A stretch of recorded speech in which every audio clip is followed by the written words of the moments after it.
Let us imagine a situation whereby our president, Mr. Cyril Ramaphosa, is invited for the second time by Mr. Donald Trump to appear in the Oval Office in the White House, America. On arrival with his entourage, he finds that the setup includes a press conference. Mr. Donald Trump has got some video clips that he wants to show our president, and some of the clips include the following. So, someone who's now coming from, whether you, as a white South African, you will never understand the meaning of that struggle song to you intrinsically. It'll never have the same meaning to you, right? So you'll never understand the motivation of the people that sing it, right? You understand what I'm saying? For me, personally, just to disclaim so that you don't think I'm trapping you, I don't agree with it being sung on a public platform for EFF or anything else, right? Because they're a new movement. They don't come from that struggle that they're singing about, right? They're appropriating something. But that's neither here nor there. And also the purpose of it is just to annoy white people. I don't think they're appropriating it. I think they're the grandchildren of the people that sang it. Yeah, but they're in a new organization, and that organization was founded on the premise that it's going to kill the old organization. So who should sing it? So nobody should sing it anymore. If I decide I'm changing my family, changing my surname to Maswangani, I'm not going to sing the Baloyi songs. So who's got the right to sing that song? So nobody has. No, I'm not saying that no one has the right. So everyone has the right to sing that song. Of course, it shouldn't be sung. Of course, it shouldn't be sung. It shouldn't. Kill the Boer, kill the farmer chant, it is hate speech. Kill the Boer, kill the farmer chant, it is hate speech. And I did say that, guys, I don't care what the Constitutional Court says. This is dangerous for us as a country, and this is giving us a bad rep as a country. It is hate speech. And the reason why I'm saying kill the Boer, kill the farmer chant, it is hate speech is because the same people that are defending kill the Boer, kill the farmer chant would lose their minds if the Afrikaners would go out and chant kill black people, kill the darkies. Can you imagine the Afrikaners actually going to the Constitutional Court and saying that we want to be afforded a right to chant kill black people, kill the darkies? The black politicians in this country, they will lose their minds with their supporters. They would go out and protest and start banning things. If the Afrikaners would say that we are going to the Constitutional Court, we want to be allowed because we believe that we have our own reasons why we want to chant kill black people, kill the darkies. The black politicians, they will totally lose their minds. The supporters of these politicians and these political parties, they will lose their minds.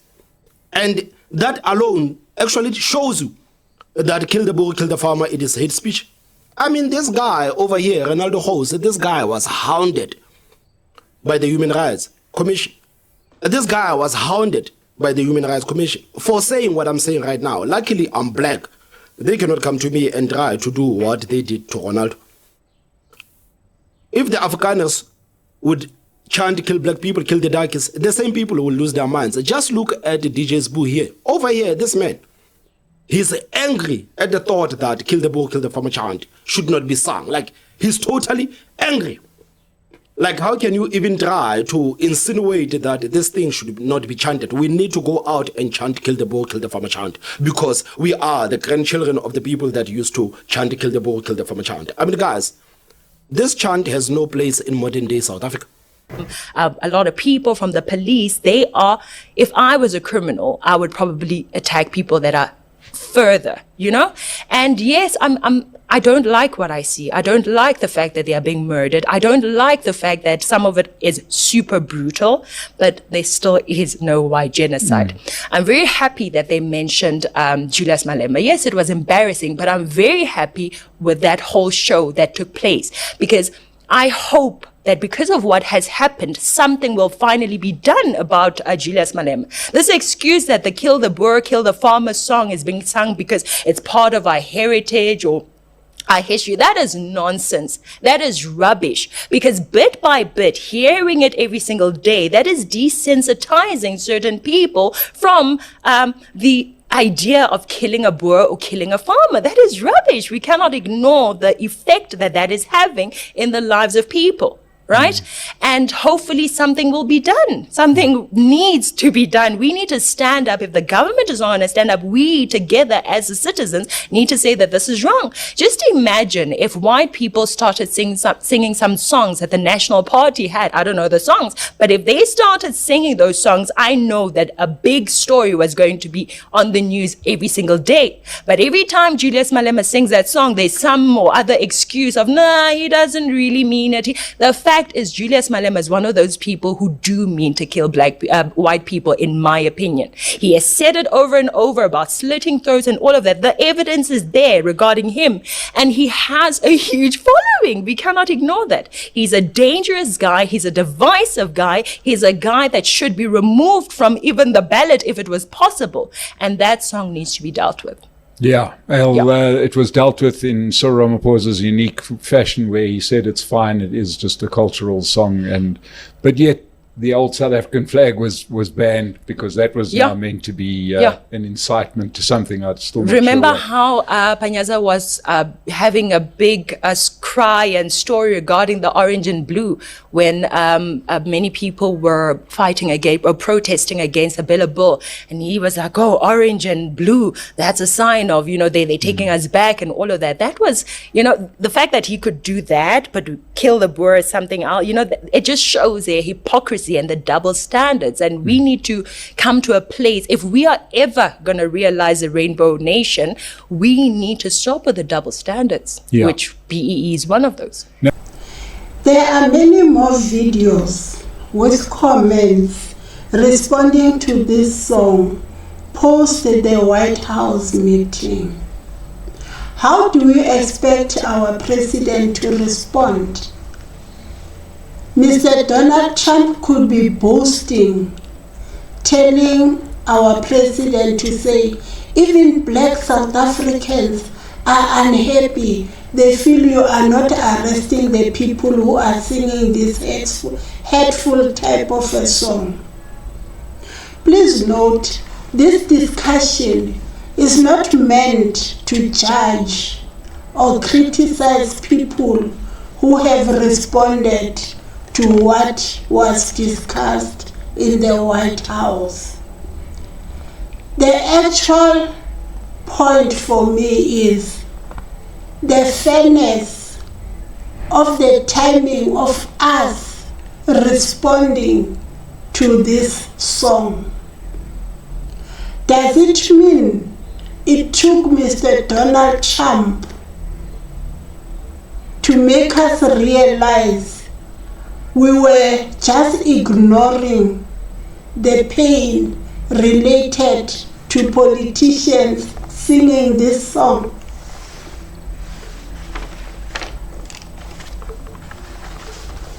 There have been complaints before that even reached the Constitutional Court. Let us assume that most of these comments happening post the White House meeting could have happened before the verdict from the Constitutional Court. Do we think maybe the Constitutional Court could have reached a different verdict? We may never know. Amongst blacks, there is a saying that goes like this: umuthi womuntu omnyama umlungu, sitlhare sa lekgowa sitlhare sa motho o montsho ke lekgowa. Is Mr. Trump fitting this category? Is he the umlungu outside the South African borders who managed to conscientize us, who managed to wake us up as blacks to say, hey, let us say something regarding this song? Let us listen to this last video clip. My son, the oldest one, once said to me, my guy, I hear you're going to chase out all white people when you take over South Africa. I'm like, how is that possible? It will never happen. I was shocked because I was like, what's going to happen to my white friends? Yeah, but where are you? I like Jared. Jared and his family are pretty cool guys, but So they're like, no, that is not possible. I said, Yeah. well, that's when they want to caricature me. There's nothing like that. I mean, How many more young ones, teenagers, and young adults feel disillusioned to say, we do not understand our adults, we do not understand politicians. They keep on telling us that South Africa is a rainbow nation. We can live together, coexist peacefully. On the same breath, they start singing these hateful songs. I would like to apologize to Mr. J. Malema. I am not bringing or using your son negatively in a political discussion. That is not the intention. What could be the solution to this matter? Yes, this is a very complex matter, but there is something interesting about South Africans. During sport or music, we coexist peacefully. There's this amapiano music, for example. You find blacks, whites, colored, and Indians, the young ones, teenagers, young adults, dancing, responding positively to that type of music. So maybe politicians can engage musicians to compose songs that could be a way forward, that could help us to move on from this type of sensitive type of music. But there are people who complain and say, if we stop singing the liberation songs, we will forget about our history, about what happened during apartheid. I do not agree with that, because why? There is a lot that happened during apartheid. The young ones are taught during their history lessons in class, during their life orientations, they know what happened. There are a lot more other things that are still happening that needs to be corrected. So in that tick box, wouldn't it be lovely if we tick this one of hate speech to say, no, we are addressing it positively. We can even be able to have video clips that Mr. Donald Trump can be shown to say, look what they are doing, South Africans.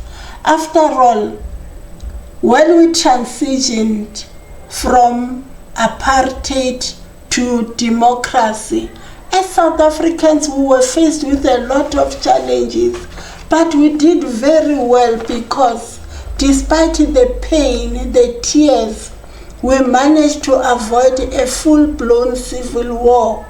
We managed to create a constitution to an extent that countries outside South Africa, other countries, were admiring us to say, yes, we did something that they never thought we could achieve. So what is the difference when it comes to hate speech? I am sure we can be able to come up with something much more positive.